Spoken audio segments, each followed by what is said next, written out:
বন্ধুরা আজকে নতুন একটা রেসিপি করছি ভেটকি মাছের পাতুরি। তো এখানে জল নেওয়া হয়েছে, জলটার মধ্যে একটু লবণ দেওয়া হবে, স্বাদ মতন লবণ, এবং একটু লবণটা বেশি দিতে হবে কারণ মাছগুলো এর মধ্যে ভেজানো হবে। এবার এই যে ভেটকি মাছগুলো এর মধ্যে চুবানো হবে, এই যে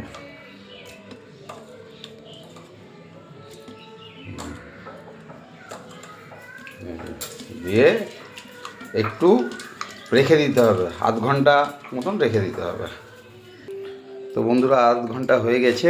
এবার এই মাছগুলোকে চিপে চিপে তুলে নিতে হবে একটা একটা করে,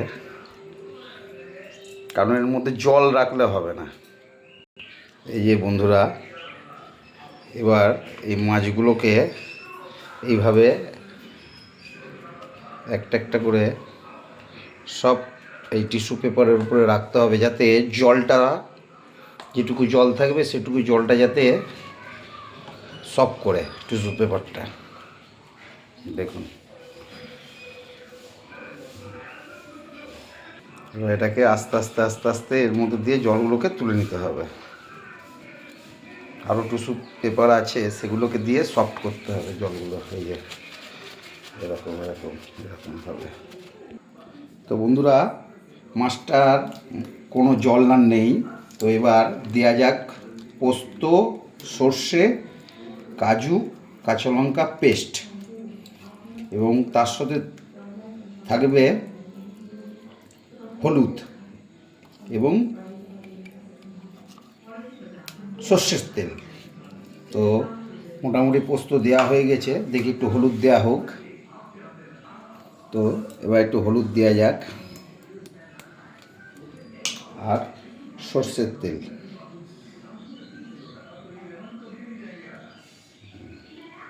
এবার একটু মাখানো হচ্ছে আস্তে আস্তে আস্তে করে।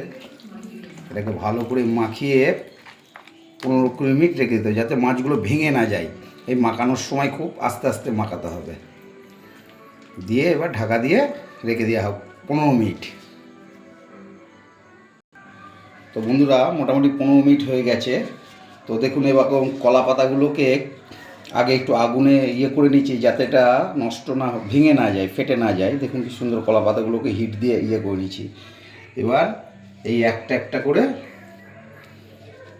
এই মশলা, ভালো করে মশলাগুলো দিতে হবে, কারণ এটা হচ্ছে মশলার উপরেই সব। এখানে আর একটা কলা পাতা দিয়ে ডবল করে মুড়িয়ে দেবো।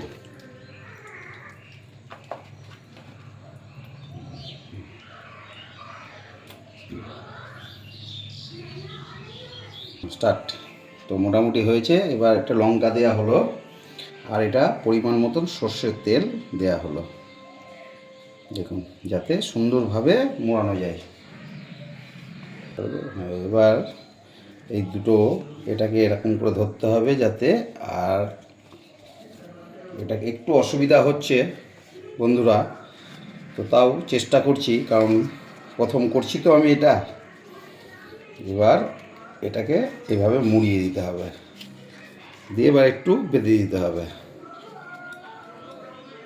এই যে কী সুন্দর হয়েছে। হ্যাঁ, এই যে বাদাটা হচ্ছে সব থেকে একটু খাটনি হয়, কিন্তু খেতে তো খুব টেস্টি না। সুন্দর করে এটাকে বাঁধবো। তো বন্ধু এইভাবে বেঁধে নিয়েছি, পাতার অভাবে কিছু করতে পারছি না। তো যাই হোক, এবার দেখা, জলটা বসিয়ে দিয়ে এটা ভাপা হবে। হ্যাঁ, এই যে জল বসানো যে, আর এটা ঠিক এইভাবে দিয়ে দেবো, দিয়ে মোটামুটি 40 মিনিট রাখতে হবে, ভাপা হবে এটা। তো এবার ঢাকা দেওয়া যাক, এই যে যাতে কোনো ভাপ না বেরোনো। তো বন্ধুরা এবার দেখুন কীভাবে বসিয়েছি। এই দেখুন সুন্দর করে ন্যাকড়া দিয়ে, যাতে একটু ভাপটা না বেরোয়, তাও বেরোচ্ছে। হ্যাঁ, মোটামুটি 10 মিনিট হলো, এখনও 40-30 মিনিটটা রাখতেই হবে। তো এটা হচ্ছে আমার মা অন্নপূর্ণার রান্নাঘর। দেখুন এই যে মা অন্নপূর্ণা আছে এখানে। মা অন্নপূর্ণা রান্নাঘর। তো বন্ধুরা, আমার একটা ইউটিউব চ্যানেল আছে, চ্যানেলটার নাম হচ্ছে @প্রদীপ হালদার 929। তো এরপরে একটা ব্যানার করব, ব্যানার করে ওটার দেওয়া হবে মা অন্নপূর্ণা রান্নাঘর। আপনাদের যদি আমার রান্না ভালো লাগে তাহলে আমার ইউটিউব চ্যানেলটা @প্রদীপ হালদার 929 চ্যানেলে সাবস্ক্রাইবার করুন এবং বেল ঘন্টিটা বাজান, তাহলে আমার নিত্য নতুন রান্না আপনাদের কাছে পৌঁছে যাবে। তো দেখা যাক বন্ধুরা কেমন হয়েছে। এই দেখুন কি সুন্দর হয়েছে, বাহ, মোটামুটি মনে হচ্ছে হয়েই গেছে। দেখা যাক বন্ধুরা কেমন হয়েছে। ওরে না,